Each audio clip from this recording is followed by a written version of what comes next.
नमस्कार सभी को। तो देखिए यहाँ पे हम लोग सीटेट से रिलेटेड 2026 के कुछ इंपॉर्टेंट हिस्ट्री के मल्टीपल चॉइस क्वेश्चंस को डिस्कस करेंगे और ये पेपर 1 और पेपर 2 दोनों के लिए ही बहुत ज़्यादा इंपॉर्टेंट होने वाले हैं। पूरे सिलेबस के हम लोग क्वेश्चंस लेके आए, 50 एमसीक्यूज यहाँ पर होंगे। तो फर्स्ट क्वेश्चन देखिए क्या कहा गया। Consider the following statements regarding manuscripts. तो मैन्युस्क्रिप्ट से रिलेटेड आपको 3 स्टेटमेंट दिए हैं, आपको बताना है कौन सा स्टेटमेंट इसमें बिल्कुल सही है। तो पहला स्टेटमेंट कह रहा है they were generally written on palm leaves and birch bark. तो बिल्कुल सही बात है, पाम लीव्स पे लिखे आते थे या तो बर्च की बार्क होती थी, छाल होती थी, उस पे लिखे आते थे, बिल्कुल सही बात है। सेकंड में कहा गया they are usually more durable than inscription. तो इंस्क्रिप्शन जो थे मेनली रॉक्स पे लिखे आते थे, तो ये ज़्यादा ड्यूरेबल होते थे। जो मैन्युस्क्रिप्ट्स होते थे वो ज़्यादा ड्यूरेबल नहीं होते थे, क्योंकि वो ऑब्वियस सी बात है, जब लीव्स पे लिखे आएंगे तो जल्दी वो खराब हो जाते थे। They were often copied by hand. तो हैंड से लिखे आते थे, बात सही है। तो इससे पहला और तीसरा ऑप्शन बिल्कुल सही है, तो A option will be the correct answer. Question number 2 बताइए, इसमें कहा गया which prehistoric site is famous for rock painting. तो प्री हिस्टोरिक साइट है वो रॉक पेंटिंग के लिए फेमस है, वो कौन सी साइट है, किसके बारे में बात हो रही है? भीमबेटका के बारे में बात हो रही है, और कहाँ पर है? ये मध्य प्रदेश में है। ठीक है, ये बात याद रखिएगा कि बुर्जहोम भी बहुत ज्यादा जरूरी है। बुर्जहोम कहाँ पर है? तो बुर्जहोम जम्मू एंड कश्मीर की साइट है। हल्लूर जो है कर्नाटका की साइट है। आप लोग कमेंट बॉक्स में बताइएगा जो इनाम गांव है ये भी एक साइट है, किस स्टेट में है? ये आप लोग कमेंट बॉक्स में जरूर लिख के बताइएगा। आगे बढ़ते हैं। Mehrgarh is important because it provides evidence for. तो मेहरगढ़ जो है ये भी एक बहुत इंपॉर्टेंट साइट है। इससे कहाँ किस चीज़ के एविडेंस मिलते हैं ये बताना है। तो पहली बार जो फार्मिंग स्टार्ट हुई थी और जो हर्डिंग स्टार्ट हुई थी, मतलब डोमेस्टिकेशन ऑफ एनिमल्स स्टार्ट हुआ था, तो वो साइट जो है वो कहाँ पे हम लोग को मिला, उसके साक्ष्य हम लोग को मेहरगढ़ में मिले हैं। और ये मेहरगढ़ आज के पाकिस्तान में लाई करता है। ठीक है, तो यहाँ पर बी ऑप्शन बिल्कुल सही हो जाएगा। Arrange the following chronologically. अब देखिए क्रोनोलॉजिकल ऑर्डर में आपको इसको अरेंज करना है। तो सबसे पहले कौन आया था, फिर कौन आया, ऐसे करके इसको अरेंज करना है। तो अगर इसमें देखा जाए तो सबसे पहले हड़प्पा सिविलाइजेशन थी, उसके बाद महाजनपद आए, और मौर्य और गुप्तम पूछा गया तो थर्ड पे मौर्य आए थे, फोर्थ पे कौन आए हैं? गुप्ता आए हैं। तो 1 2 3 4 ही इसमें अरेंज हो जाएगा, तो ए ऑप्शन बिल्कुल सही है क्वेश्चन नंबर फोर्थ का। फिफ्थ क्वेश्चन पे आते हैं। Which Harappa site is associated with a dockyard. अब देखिए डॉक यार्ड कहाँ पर देखने को मिला है? तो डॉक यार्ड में मेनली शिप खड़ी होती हैं आके, तो फिर वहां पे उनका जो भी सामान वामान होता है शिप में भरा जाता है। ठीक है, ये कहाँ पर देखने को मिला है? लोथल में मिला है। और लोथल कहाँ पे है? ये गुजरात में है। ठीक है, ये साइट याद रखिएगा, बहुत इंपॉर्टेंट साइट है, गुजरात में है। हड़प्पा और मोहनजोदाड़ो ये दोनों साइट जो है ये आज के पाकिस्तान में है। हड़प्पा जो है ये पंजाब में पड़ेगा, मतलब इंडिया वाले पंजाब में नहीं है, पाकिस्तान वाले पंजाब रीजन में पड़ेगा। और मोहनजोदाड़ो जो है ये सिंध रीजन में पड़ता है। कालीबंगन जो है इंडिया में ही लाई करती है, एक जगह है राजस्थान, आपको पता होगा, वहां पर कालीबंगन देखने को मिलती है, मतलब कालीबंगन साइट देखने को मिलती है। Evidence of ploughed field has been found at. तो जुते हुए खेत, तो प्लोड फील्ड जिसको जुते हुए खेत कहते हैं, ये कहाँ देखने को मिला है? ये भी हमको कालीबंगन में देखने को मिला है। ठीक है, और धोलावीरा कहाँ पे है? ये गुजरात में है। छन्नू दारो, और छन्नू दारो जहाँ पे मोहनजोदाड़ो है उसके जस्ट बगल में छन्नू दारो आपको देखने को मिलेगा, और हड़प्पा आपको पता ही चल गया है। Dholavira is specially known for. तो धोलावीरा जो है वो किस चीज के लिए बहुत ज्यादा फेमस है? तो यहाँ का जो वाटर हार्वेस्टिंग सिस्टम है वो बहुत ज्यादा फेमस है, तो बी ऑप्शन बिल्कुल सही हो जाएगा इसमें। आगे बढ़ते हैं। The great bath has been discovered at. तो ग्रेट बाथ कहाँ पर डिस्कवर हुआ है? इसकी डिस्कवरी मोहनजोदाड़ो में हुई है। और ये कहा जाता है कि ये यहाँ पर रिचुअल बाथ लिया जाता था, मतलब जब त्योहार व्यवहार होता था तो लोग इसमें नहाने आते थे। आगे बढ़ते हैं। क्वेश्चन नंबर 9 कह रहा है विच महाजनपद बिकेम द मोस्ट पावरफुल। तो कौन सी ऐसी महाजनपद है जो बहुत ज्यादा पावरफुल हो गई थी आगे चल के, ये आपको यहाँ पर बताना है। तो ये मगध महाजनपद है। ठीक है, तो सी ऑप्शन बिल्कुल सही है। Capital of Magadha was shifted to Pataliputra by. देखिए पहले कैपिटल जो थी मगध की, पहले कैपिटल अगर आप देखेंगे तो राजगृहा थी, बाद में उसको पाटलिपुत्रा में शिफ्ट कर दिया गया था। तो ये काम किसने किया था? उदयन ने किया था। बहुत इंपॉर्टेंट क्वेश्चन है, ये बात याद रखिएगा। ठीक है, तो बिंबसार इसका रूलर रहा है, उसके बाद अजात शत्रु आया था। अशोक भी मगध एम्पायर का ही रूलर था। माफ कीजिएगा, अशोक जो है ये मौर्यन एम्पायर का रूलर है, गलती से मैंने बोल दिया इसका, तो ये मौर्यन एम्पायर का रूलर था। बाकी जो तीनों दिए गए हैं ये आपको मगध के ही रूलर देखने को मिलेंगे। आगे बढ़ते हैं, Vajji confederacy is regarded as, तो वज्जी और मल्ल ये दो कन्फेडरेसी थी, वज्जी हो गई और एक हो गई मल्ल। ठीक है, तो ये दो इंपॉर्टेंट कन्फेडरेसी थी, ये रिपब्लिक थी। मतलब यहाँ पे एक तरीके से डेमोक्रेसी टाइप का गवर्नेंस चलता था, यहाँ पर सभा और समिति हुआ करती थी जो कलेक्टिव डिसीजन मेकिंग करती थी। मतलब कोई भी डिसीजन जो भी होता था वो अकेला कोई एक राजा ही नहीं लेता था, बाकायदा पूरी सभा बैठती थी तब डिसीजन लिया जाता था। Gautam Buddha attend enlightenment at, तो गौतम बुद्ध को ज्ञान की प्राप्ति जिसको एनलाइटनमेंट कहते हैं वो कहाँ पर हुई थी, ये बताना, बहुत आसान सा क्वेश्चन है।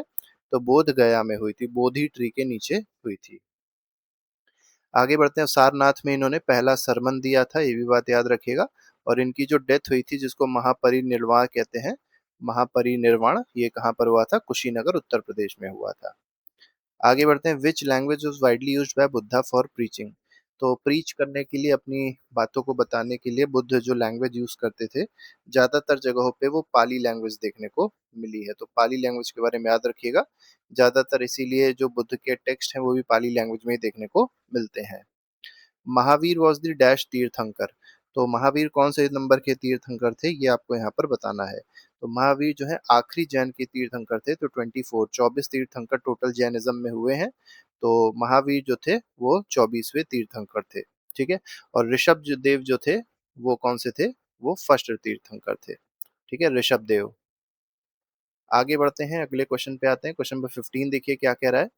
अर्थशास्त्र इज एसोसिएटेड विद, तो अर्थशास्त्र एक बहुत इंपॉर्टेंट किताब है, एक मतलब कह सकते हैं कि बहुत इंपॉर्टेंट राइटिंग है जो किसने लिखी है, कौटिल्य ने लिखी है। कौटिल्य को विष्णुगुप्त भी कहा जाता था, और इन्होंने ही कहा जाता है कि चंद्रगुप्त मौर्य को गद्दी पे बैठाया था, मतलब एक तरीके से किंग मेकर रहे हैं चंद्रगुप्त मौर्य के ये। ठीक है, कौटिल्य। आगे बढ़ते हैं, मेगस्थनीज रोड, तो मेगस्थनीज ने भी एक किताब लिखी थी जिसका नाम क्या था, इंडिका थी। ठीक है, राज तरंगड़ी किसने लिखी है, तो ये कलहन ने लिखी है। ठीक है, तो राज तरंगड़ी किसने लिखी, कलहन ने लिखी, कलहन ने। ये कश्मीर के एक राइटर थे मेनली। और मुद्रा राक्षस राक्षस अगर आप देखेंगे तो विशाख दत्त ने लिखी है, विशाख दत्त ने लिखी है। ठीक है, और अर्थशास्त्र किसने लिखी है, कौटिल्य ने लिखी है, तो आपको पता ही चल गया है। अशोक इम्ब्रेस्ड बुद्धिज्म आफ्टर, तो अशोक ने बुद्धिज्म को मेनली अपना लिया था, और किसके बाद अपनाया था, कलिंग वॉर में, जब उसने बहुत ज्यादा खून देखा, बहुत ज्यादा उसने लोगों को मरा हुआ देखा, तो उसको लगा जो वॉयलेंस है बड़ा गड़बड़ चीज है। तो उसने क्या किया था, कलिंग वॉर के बाद बुद्धिज्म को अपना लिया था, और यहाँ से उसकी जो ट्रीटी थी, पीस ट्रीटी, उसने एक तरीके से साइन कर ली थी, पीस ट्रीटी को अपना लिया था, अहिंसा की बात अब करने लग गया था। The title Devanam Priyadarshi refers to, तो देवनाम प्रियदर्शी जो है ये टाइटल किसका है, किसको ये टाइटल, मतलब किसको ये टाइटल मिला था, तो ये टाइटल जो है अशोक का टाइटल है। ठीक है, आगे बढ़ते हैं, Roman gold coins discovered in south India indicate, देखिए साउथ इंडिया में रोमन के गोल्ड कॉइन्स मिले हैं। अब ये क्या इंडिकेट करते हैं, इंडिकेट करते हैं कि साउथ इंडिया जो है उसका ट्रेड पहले रोम से हुआ करता था, तो इसका मतलब लॉन्ग डिस्टेंस ट्रेड को ये इंडिकेट करते हैं, क्योंकि आपको पता होगा साउथ इंडिया में स्पाइसेस बहुत ज़्यादा पाए जाते थे, जैसे काली मिर्च हो गई, लौंग हो गई, ये सब बहुत ज़्यादा पाई जाती थी, तो इसी का ट्रेड हुआ करता था। तो अगला क्वेश्चन है, द सिल्क रूट कनेक्टेड, अब सिल्क रूट जो था ये किसको किसको कनेक्ट करता था, तो चाइना को और उसके वेस्टर्न रीजन्स को कनेक्ट करता था, वेस्टर्न रीजन जैसे इंडिया हो गया उसको भी कनेक्ट करता था। आगे बढ़ते हैं, Samudragupta achievement are recorded in, तो समुद्रगुप्त के जो अचीवमेंट है वो कहाँ पर रिकॉर्ड किए गए हैं, तो इलाहाबाद में पिलर इंस्क्रिप्शन है, यहाँ पर इसको रिकॉर्ड किया गया है। ठीक है, अब इसमें कुछ और बातें भी याद रखिएगा, जैसे जूनागढ़ इंस्क्रिप्शंस हैं, ये किससे रिलेटेड है ये भी आपको पता होना चाहिए, तो ये गुजरात में है, गिरनार हिल्स है, गिरनार हिल्स है गुजरात में, वहां पर ये देखने को मिलेगा। और रुद्र दमन से रिलेटेड है ये, किससे रिलेटेड अगर पूछा जाए तो रुद्र दमन से रिलेटेड है ये। ठीक है, रुद्रदमन जो है वो कौन से डायनेस्टी के रूलर थे, तो शक डायनेस्टी के रूलर थे। लेकिन यहाँ पर अगर देखा जाए तो अशोक के बारे में भी बातें बताई गई हैं, बातें हैं इसमें, इस इंस्क्रिप्शन में, और गुप्ता एम्पायर जो स्कंद गुप्त थे, ठीक है, गुप्ता एम्पायर में जो स्कंद गुप्त थे उसके बारे में भी यहाँ पर बताया गया, तो 3 लोगों के बारे में बताया गया, लेकिन मेन जो है वो कौन है, वो रुद्रदमन है। ठीक है, शक रूलर। हाथी गुम्फा इंस्क्रिप्शन किससे रिलेटेड है, खारवेल से रिलेटेड है, और ये कहाँ पर है, उड़ीसा में है, कहाँ पर है ये, उड़ीसा में है। आईहोल इंस्क्रिप्शन कहाँ किससे रिलेटेड है, तो पुलाक्सीन से रिलेटेड है, पुलाक्सीन 2 से रिलेटेड है और पुलाक्सीन 2 ने किसको हराया था? हर्षवर्धन को हराया था। ठीक है, तो ये सारी की सारी चीजें आपको पता होनी चाहिए। आर्यभट्ट इज फेमस फॉर, तो आर्यभट्ट आपको पता ही होगा किसके लिए फेमस है ये एस्ट्रोनॉमी और मैथमेटिक्स के लिए फेमस है, तो बी ऑप्शन बिल्कुल सही है। ठीक है, अगर चारवाक पूछा था, चारवाक नहीं, चारवाक तो फिलॉसफी है, बाकी और भी बहुत सारी चीजें पूछी आ सकती हैं, जैसे कालिदास आपसे पूछा जा सकता है किससे रिलेटेड है, तो आपको पता है वो लिटरेचर से रिलेटेड है। ठीक है, तो ये गुप्ता एम्पायर में थे, तो गुप्ता एम्पायर के जितने भी इम्पोर्टेंट, जैसे वराह मिहिर जो है वो भी बहुत इंपॉर्टेंट एक हैं, तो वो भी एस्ट्रोलॉजी से रिलेटेड है। ठीक है, आगे बढ़ते हैं। हर्षचरित वॉज रिटन बाय, तो हर्षचरित जो है ये किसने लिखी थी, ये आपको यहाँ पर बताना है। तो हर्षचरित जो है हर्षवर्धन के मेनली जो राइटर थे, जो कवि थे, उनके उस पे मतलब उनके राज में जो राजकवि जिसको कहा जाता था वो बाणा भट्ट थे, इन्होंने ही हर्षचरित लिखी थी। कालिदास गलत है, हरिसेन भी गलत है, आर्यभट्ट भी गलत है। Chola administration is known for, देखिए चोल एडमिनिस्ट्रेशन जो है वो किस चीज के लिए बहुत ज्यादा जाना जाता है, तो साउथ इंडिया में मेनली इन लोग ने रूल किया था। ठीक है, तो ये किसके लिए जाना जाता है बहुत ज्यादा, तो इनका जो जो लोकल लेवल गवर्नेंस थी बहुत ज्यादा स्ट्रांग थी, तो strong village level self government के लिए इनको बहुत ज्यादा जाना जाता है। राजा राजा वन बिलोंग्स टू डैश, तो राजा राजा वन जो है किस डायनेस्टी से बिलोंग करते हैं? चोल डायनेस्टी से बिलोंग करते हैं। आगे बढ़ते हैं। Qutub Minar was completed by, देखिए पूछा गया है कुतुब मीनार को कंप्लीट किसने किया था, तो बनवाना स्टार्ट किया था कुतुबुद्दीन ऐबक ने। ठीक है, लेकिन बाद में कंप्लीट किसने किया है इसको? इल्तुतमिश ने कंप्लीट किया है। ठीक है, अब इल्तुतमिश कौन था? तो कुतुबुद्दीन के बाद जो अगला दिल्ली सुल्तान बना है वो इल्तुतमिश है। ठीक है, आगे बढ़ते हैं। बाद में इसमें मतलब कुतुब मीनार पे आप देखेंगे तो कहा जाता है बिजली गिर गई थी, और बिजली गिरने के बाद फिरोज शाह तुगलक ने इसको मरम्मत कराया था। ठीक है, who introduce the token currency experiment, अब देखिए टोकन करेंसी एक्सपेरिमेंट का जो मतलब इंट्रोडक्शन किया था वो किसने ये एक्सपेरिमेंट किया था टोकन करेंसी का इंडिया में? मोहम्मद बिन तुगलक ने किया था। और ये एक्सपेरिमेंट क्या हो गया था? फेल हो गया था, क्योंकि लोग अपने घरों में ही ये टोकन करेंसी बनाने लग गए थे। ठीक है, the market reforms of Delhi सल्तनत आर एसोसिएटेड विद, तो मार्केट रिफॉर्म्स अगर आप देखेंगे दिल्ली सल्तनत में, तो ये मेनली मार्केट रिफॉर्म्स कौन लेके आया था? तो अलाउद्दीन खिलजी लेके आया था। और मार्केट रिफॉर्म्स का मतलब ये है कि मार्केट में कोई धांधली नहीं होगी। ठीक है, जैसे मान लीजिए कोई अगर 1 किलो कोई राशन लेने जाएगा, तो जो भी उस दुकानदार है उसकी हिम्मत नहीं है कि 1 किलो से 100 ग्राम कम दे दे या 50 ग्राम कम दे दे, क्योंकि पनिशमेंट बहुत ही ज्यादा हार्श रखी गई थी। ठीक है, तो यही कहलाता है मार्केट रिफॉर्म, जो कि अलाउद्दीन खिलजी लेके आया था। विच मुगल रूलर बिल्ड फतेहपुर सीकरी, फतेहपुर सीकरी किसने बनवाया था? तो फतेहपुर सीकरी अगर आप देखेंगे तो ये अकबर ने बनवाया था। ठीक है, और यहाँ पर देखेंगे तो बहुत सारे मतलब बिल्डिंग्स हैं जो आज बनी हुई हैं। ठीक है, और ये उत्तर प्रदेश की वर्ल्ड हेरिटेज साइट, मतलब ये वर्ल्ड हेरिटेज साइट है जो उत्तर प्रदेश में लोकेटेड है, आगरा के बगल में। Akbar revenue system was develop by, देखिए अकबर का जो रिवेन्यू सिस्टम था वो किसने डेवलप किया था? टोडर मल जी ने डेवलप किया था, तो बी ऑप्शन बिल्कुल सही है। ठीक है, बीरबल भी आपको पता होगा, इन्हीं के ही नवरत्नों में से एक थे। और अबुल फजल भी बहुत पता होगा, बहुत बड़े राइटर थे, पोएट थे, और इन्होंने ही क्या लिखी है? अकबर की जीवनी लिखी है, जिसको आईने अकबरी भी कहा जाता है। आइन ए अकबरी भी कहा जाता है। ठीक है, आगे बढ़ते हैं। आईने अकबरी वॉज रिटन बाय, पूछ ही लिया गया, तो ये आईने अकबरी किसने लिखी है? अबुल फजल ने लिखी है। आगे बढ़ते हैं। द भक्ति मूवमेंट एम्फेसाइज, भक्ति मूवमेंट जो था वो किस चीज को एम्फेसाइज कर रहा था? अब भक्ति मूवमेंट का मतलब क्या है? देखिए जो संस्कृत लिटरेचर थी, संस्कृत को समझना सबके बस की बात नहीं थी, तो भक्ति मूवमेंट के लीडर्स मतलब जो भक्ति मूवमेंट से रिलेटेड लोग थे, जैसे कबीर हो गए। ठीक है, और इन लोगों ने बहुत ही सिंपल लैंग्वेज में अपनी चीजों को समझाना लोगों को स्टार्ट किया। मतलब ये भी बात करते थे भगवान की, लेकिन दो तरीके के भगवान में मानते थे, एक सगुण भक्ति थी और एक निर्गुण भक्ति थी। ठीक है, कुछ लोग ऐसे थे जो निर्गुण भक्ति को मानते थे, निर्गुण भक्ति मतलब भगवान की शक्ल सूरत नहीं बताते थे, हाँ बताते थे कि हाँ कोई है ऐसा। लेकिन सगुण भक्ति के जो लोग थे वो बाकायदा बताते थे कि कृष्ण भगवान है, भगवान राम है। ठीक है, तो ये सगुण भक्ति और निर्गुण भक्ति दो इसमें डिवाइडेड थे। अब यहाँ पर अगर देखा जाए तो भक्ति मूवमेंट किसको एम्फेसाइज करती थी? रिचुअलिज्म को नहीं एम्फेसाइज करती थी, पर्सनल डिवोशन टू गॉड को एम्फेसाइज करती थी, कि लोग पर्सनली डिवोट रहें, डिवोटेड रहें गॉड की तरफ, ये इसमें सही आंसर हो जाएगा। कबीर ने स्ट्रांगली किस चीज को अपोज किया है, ये आपको यहाँ पर बताना है। तो कबीर बहुत ही ज्यादा, मतलब कह सकते हैं कि मॉडर्न ख्याल के थे, और इन्होंने बिल्कुल मना किया है कि ब्लाइंड रिचुअल्स को फॉलो नहीं करना है। कास्ट डिस्क्रिमिनेशन के बिल्कुल खिलाफ थे, तो बी ऑप्शन बिल्कुल सही है। और इनकी डेथ जो हुई है वो कहाँ हुई है, मगहर में हुई है, ये भी याद रखिएगा। कहा जाता था मगहर में जो मरता है वो नरक में जाता है, इसीलिए जबरदस्ती ये मगहर में ही मरने गए थे कि मैं जब लास्ट अपने डेज में हूंगा तो मगहर में जाऊंगा मरने के लिए। ठीक है। मतलब वो हर एक चीज को नकारते थे, जो फर्जी बातें होती थी, जो कोई भी अंधभक्ति होती थी उसको वो नकारते थे। Guru Nanak was the founder of, तो गुरु नानक किसके फाउंडर थे, तो ये सिखिज्म के फाउंडर थे। और सिखिज्म के लास्ट गुरु का नाम याद रखिएगा, 10वें गुरु का नाम याद रखिएगा। उनका नाम है गुरु गोबिंद सिंह। गुरु गोबिंद सिंह। ठीक है। ये पूछा जा सकता है, इंपॉर्टेंट है। गुरु गोबिंद सिंह, इन्होंने खालसा की स्थापना करी थी। आगे बढ़ते हैं, और उसके बाद इनके बाद जो है वो गुरु ग्रंथ साहिब को ही मेन मान लिया गया, मतलब जो बुक है, जो होली बुक है उसको ही मेन मान लिया गया। अब उसके बाद इनके बाद कोई उसके गुरु नहीं हुआ करते हैं। Permanent settlement was introduced by, permanent settlement जो है ये कब इंट्रोड्यूस, मतलब ये किसने इंट्रोड्यूस करी थी, तो 1793 में इसको इंट्रोड्यूस किया गया था, और लॉर्ड कॉर्नवालिस ने इसको इंट्रोड्यूस किया था। तो ए ऑप्शन बिल्कुल सही है।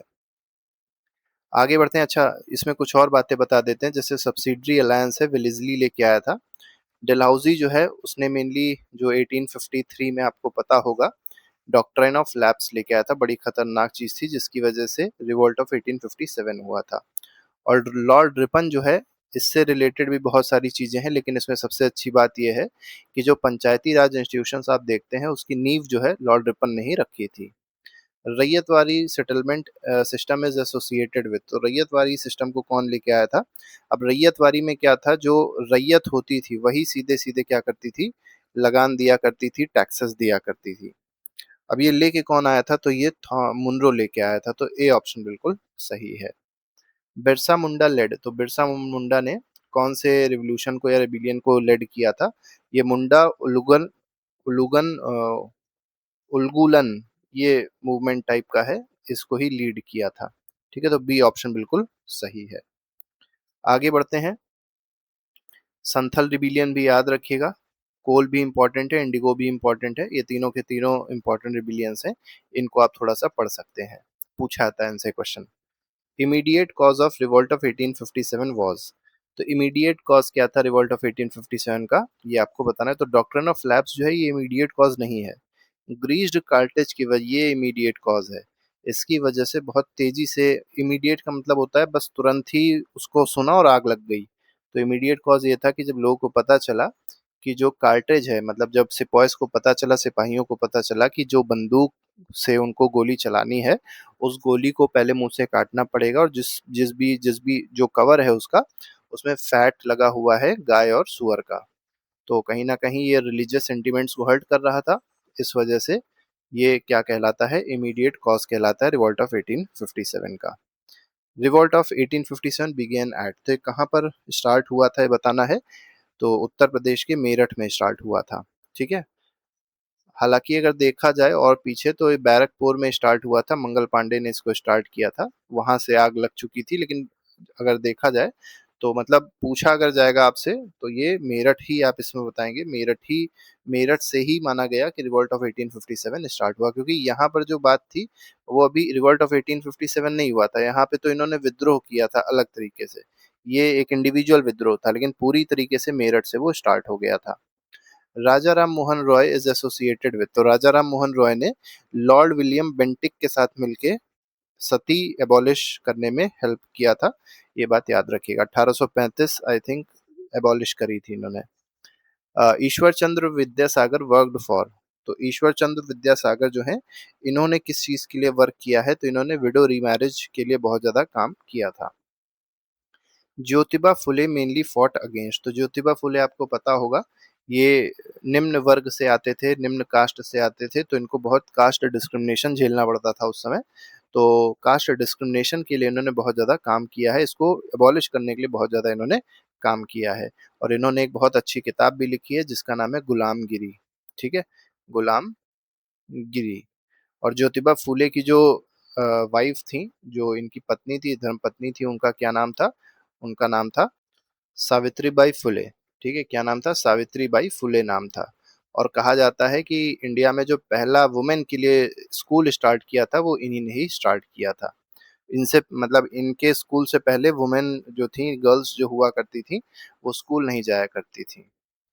Indian national Congress was founded in, तो कब इंडियन नेशनल कांग्रेस फाउंड हुई थी? एहो ह्यूम ने फाउंड करी थी 1885 में। और इसका पहला सेशन याद रखिएगा बॉम्बे में हुआ था। ठीक है, पहला सेशन कहाँ हुआ था? बॉम्बे में हुआ था। ये बहुत इंपॉर्टेंट है।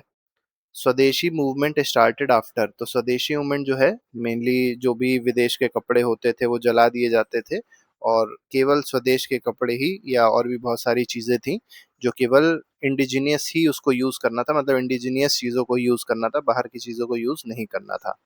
किसके बाद हुआ था? तो पार्टीशन ऑफ बंगाल जब डिक्लेयर किया 1905 में, उसके बाद जो है स्वदेशी मूवमेंट जो थी उसको स्टार्ट किया गया था इसी के खिलाफ।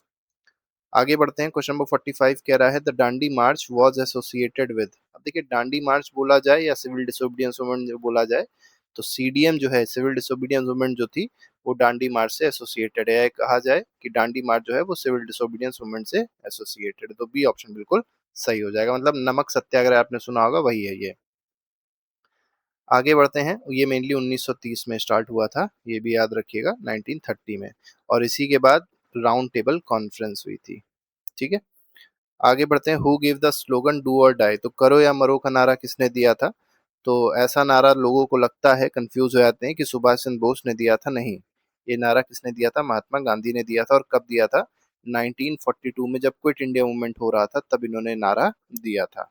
ठीक है, क्योंकि इनको ये लगा था कि यही एक ऐसा चांस है जिसमें या तो हम कर लें, अपने को आज़ाद कर लें, या तो आज़ादी में अपनी मतलब उनकी डेथ हो जाए, तब तक लड़ाई करते रहे, मतलब वैसी लड़ाई नहीं, नॉन वायलेंट तरीके से लड़ाई करते रहे, संघर्ष करते रहे। Constitution of India came into force on, तो जो हमारा संविधान है वो फोर्स में कब आया, ये आपको यहाँ पर बताना है।